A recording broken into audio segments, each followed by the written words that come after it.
สบายดีท่านผู้ชมท่านผู้ฟังทั้งหลายมื้อนี้พบกับช่องพวกเราในช่องสาระนาฮูก่อนจะไปรับชมรับฟังคลิปหรือว่ารับเบิ่งต่างๆก็อย่าลืมกดไลค์กดแชร์และกดติดตามเพื่อเป็นกำลังใจให้พวกเราในการเฮ็ดคลิปและหาข้อมูลมาเพื่อให้ท่านผู้ชมได้รับชมกันมื้อนี้ช่องพวกเขาสาระนาฮูจะมาเว้าเกี่ยวกับประวัติความเป็นมาของพระธาตุหลวงเวียงจันทน์หรือพระเจดีย์โลกจุลมณีจะเป็นอย่างไรนั้นไปรับชมรับฟังกันเลยพระธาตุหลวงหรือธาตุหลวงเวียงจันทน์ตั้งอยู่ส่วนสุดทางทิศตะวันออกของถนนธาตุหลวงบ้านธาตุหลวงเมืองไสเสถานครหลวงเวียงจันทน์เป็นปูชนียสถานบูฮานอันเป็นสัญลักษณ์ของประเทศลาวและเป็นมิ่งขวัญของประชาชนลาวพุทธทั้งสองฝากฝั่งของตามตำนานอุลังคธาตุธาตุหลวงถึกสร้างขึ้นเทื่อหนึ่งในปีพ.ศ. 236ก่อนค.ศ. 307 ปี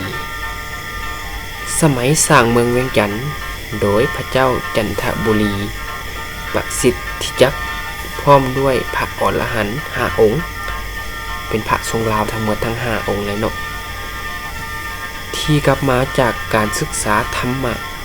และได้นำเอาพระวรลมธาตุหรือกระดูกของพระพุทธเจ้ามาจากชมพูทวีปการสร้างองค์พระธาตุหลวงเทื่อแรกหรือว่าเทื่อที่1นั่นเพียงแต่ก็เป็นมุงหินกวมพระวรลมธาตุเท่านั้นหรือว่าความกระดูกและมีรูปสี่เหลี่ยมกว้างด้านละ5 วาหนา2 วาและสูง4 วา3 ศอกปีค.ศ. 1566ภายหลังการย้ายนครหลวงจากหลวงพระบางลงมาตั้งอยู่เวียงจันทน์ค.ศ. 1560พระเจ้าไสยเศรษฐาธิราชก็ได้สร้างองค์ธาตุหลวงเป็นเทื่อที่2และได้สร้างเป็นธาตุใหญ่กวมอุโมงค์หินอันเก่าซึ่งมีธาตุน้อย30 องค์อ้อมองค์ธาตุใหญ่เป็นวริวารพร้อมด้วยกำมะเหลี่ยมและหอไหทั้ง4 ทิศในธาตุน้อยแต่ละองค์นั่นเพิ่นได้เอาคำนัก4 บาทรอเป็นธาตุน้อยๆบรรจุไว้ซึ่งมีไปลานที่เฮ็ดด้วยคำยาวศอกปลายหรือว่าศอกกำและจารึกภาษาบาลีด้วยอักษรธรรมห้องไว้ทุกองค์เมื่อก่อสร้างสำเร็จเพิ่นได้ใส่ชื่อองค์ธาตุว่าพระเจดีย์โลกจุลมณีแต่คนส่วนหลายมักเอิ้นว่าธาตุหลวงซึ่งมีความหมายว่าธาตุที่ใหญ่ภายหลังสำเร็จเสร็จสิ้นลงในปีค.ศ. 1570ยังบ่ทันได้ฉลองพระเจ้าไสยเศรษฐาธิราชได้เดินทางลงไปเมืองอัตตปือแล้วหายสาบสูญในปีค.ศ. 1571ปีค.ศ. 1827สมัยของเจ้าอนุวงศ์ วีรกษัตริย์นครหลวงเวียงจันทน์ถูกกองทัพสยามหรือว่าไทยทำลายลงอย่างหาบเกี่ยงกำแพงนครถูกม่างเพหอโฮงและวัดวาอารามนับเป็นห้อยวัดถูกจุดเผาเป็นเตาทานองค์ธาตุหลวงที่สง่างามมาแต่สมัยโบราณกาลจึงถูกกลายเป็นธาตุห้างอยู่กลางป่าเมื่อตกมาอยู่ปีคศ 1876 โจรห่อได้มาม่างเพเอาธาตุน้อยอ้อมองค์ธาตุใหญ่นั่นเพื่อซอกหาเงินค้ำและวัตถุที่มีค่าที่ฝังอยู่ในองค์ธาตุจึงเฮ็ดให้ธาตุหลวงที่เป้เพอยู่แล้วนั่นยิงเป้เพลงตืมอีกปีคศ 1900 เมื่อฝรั่งเข้ามาปกครองดินแดนลาวพวกฝรั่ง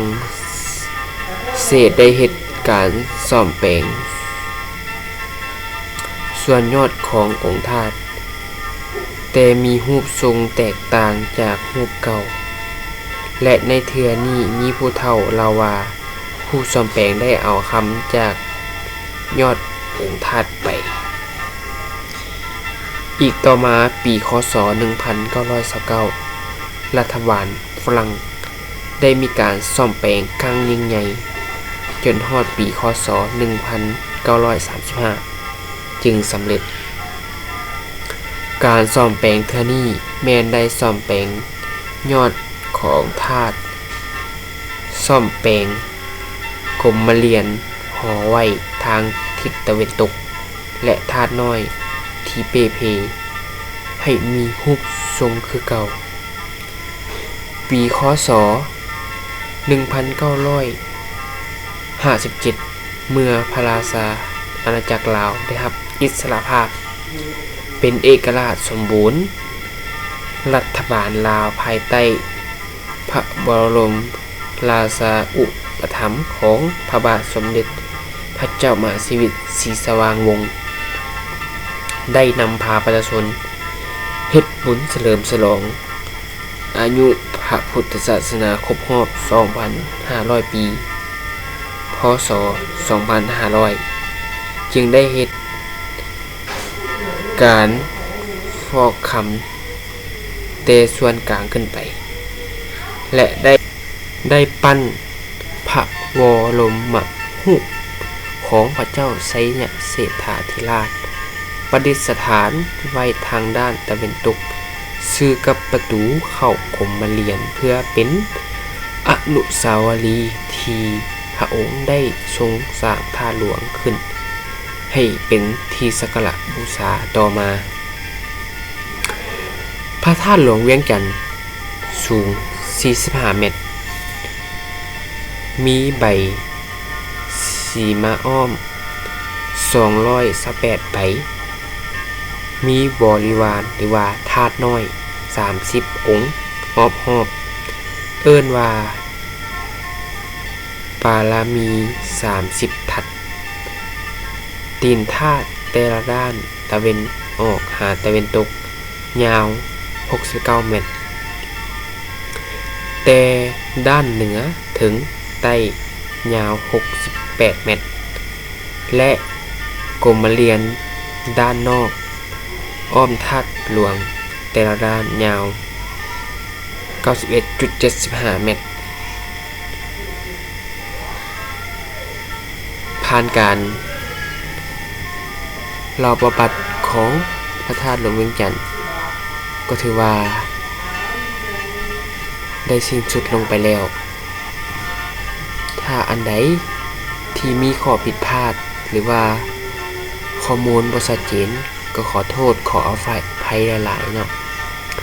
เพราะว่าเฮาก็ไปหาข้อมูลจากหลายๆที่เพื่อมาสั่งรวมแล้วก็มาเว้ามาให้ท่านผู้ชมได้ฟังเท่านี้ถ้าท่านผู้ชมต้องการอยากจะเสริมเติมอยากจะสามารถค อมเมนต์หรือว่าแสดงความคิดได้เนาะต่อไปเขาจะเฮ็ดคลิปหยังขอให้ท่านผู้ชมทั้งหลายถ้าติดตามทางช่องของพวกเราสาระน่ารู้จะนำเอาสิ่งที่มีความรู้หรือว่าสิ่งที่ดีเพื่อจะมานำเสนอให้ท่านได้รู้และเป็นบทเรียนให้กับคนรุ่นใหม่ที่ต้องการจะศึกษาสิ่งดังกล่าวฉะนั้นวันนี้ขอขอบใจที่รับชมและฝากกดไลค์กดแชร์กดติดตามทางช่องของพวกเราสาระน่ารู้ขอขอบใจ